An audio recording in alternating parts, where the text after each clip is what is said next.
பொதுவாக பண்டிகை தினம் அப்படின்னாவே பார்த்தீங்கன்னா அது பெரிய ஹீரோக்களோட படங்களுக்கான ரிலீஸ் தேதி அப்படிங்க ஆயிடுச்சு. ஒரு காலத்தில் பெரிய ஹீரோக்கள் படங்கள் ரிலீஸ் ஆனாலும் கூட இரண்டாம் கட்ட ஹீரோக்களோட படங்கள் வரும், அறிமுக இயக்குநர்கள் அறிமுக நடிகர்களோட படங்கள் வரும். அதுதான் ஆரோக்கியமான போக்கா இருந்துச்சு. ஆனால் இன்றைய தேதிக்கு பெரிய பெரிய படங்கள்லாம் அது பொங்கல் தீபாவளின்னு பெரிய பண்டிகைக்கு தான் வருது. வேறு எந்த சின்ன படமும் வர்றதுக்கான வாய்ப்பு அமையறதில்ல, தியேட்டரும் கிடைக்கிறதில்ல அல்லது கொடுக்கப்படுறதில்ல. அதுதான் உண்மை. இப்போ பார்த்தீங்கன்னா நம்ம தளபதி விஜய் அவர்கள் ஹெச்னோத்தி இயக்கத்தில் நடிச்சிட்டு இருக்க படம் தான் ஜனநாயகன். இந்த படமும் ஒரு ஃபெஸ்டிவலுக்கு தான் வருது. என்ன ஃபெஸ்டிவல் நம்ம ஏற்கனவே சொல்லிட்டோம், 2026 பொங்கலுக்கு தான் அந்த படம் ரிலீஸ் ஆகுது.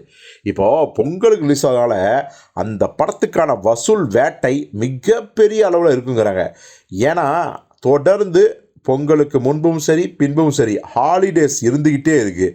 உதாரணத்துக்கு அந்த படம் வர 2026 ஜனவரி 9 தான் ரிலீஸ் பண்ண போகிறாங்க. ஸோ அது வெள்ளிக்கிழமை ஜனவரி 9, 10, 11னா 3 நாட்கள், வெள்ளி சனி ஞாயிறு செம்ம வசூலாக போகுது. அதே சமயத்தில் ஜனவரி 12 வந்து பார்த்திங்கன்னா மண்டே, அப்பவும் பார்த்திங்கன்னா அது வந்து அரசியல் விடுமுறை தான். ஜனவரி 13 போகி, அதுவும் விடுமுறை தான். 14 ஜனவரி 14 பொங்கல், அதுவும் பார்த்திங்கன்னா வேறு லெவலில் விடுமுறை. தொடர்ந்து 4 நாட்கள் 14, ஜனவரி 15, ஜனவரி 16 அப்படின்னு. ஸோ அடுத்ததாக பார்த்தீங்கன்னா வீக்கெண்டு ஜனவரி 23லேருந்து 25 வரைக்கும். அதே சமயம் ஜனவரி 26 குடியரசு தின விழா.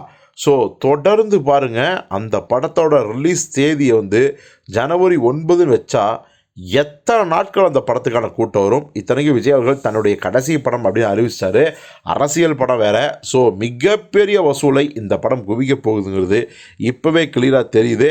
ஸோ அந்தளவுக்கு பார்த்தீங்கன்னா இந்த படத்தோட அந்த ஹாலிடே லிஸ்ட் இருக்குது பார்த்தீங்களா, தெரிக்க விடுற லிஸ்ட்டு. அதே சமயத்தில் பாருங்கள், நம்ம தளபதி விஜயோட இதுவரைக்குமான சினிமா வசூல் கொடுத்த உச்சபட்ச படங்களை விட இந்த ஜனநாயகன் மிகப்பெரிய ஒரு உயரத்தில் உட்கார போது அந்தளவுக்கு நினச்சி கூட பார்க்க முடியாத அளவுக்கு வசூல் வேட்டையை அடையும் அப்படி தான் சொல்கிறாங்க.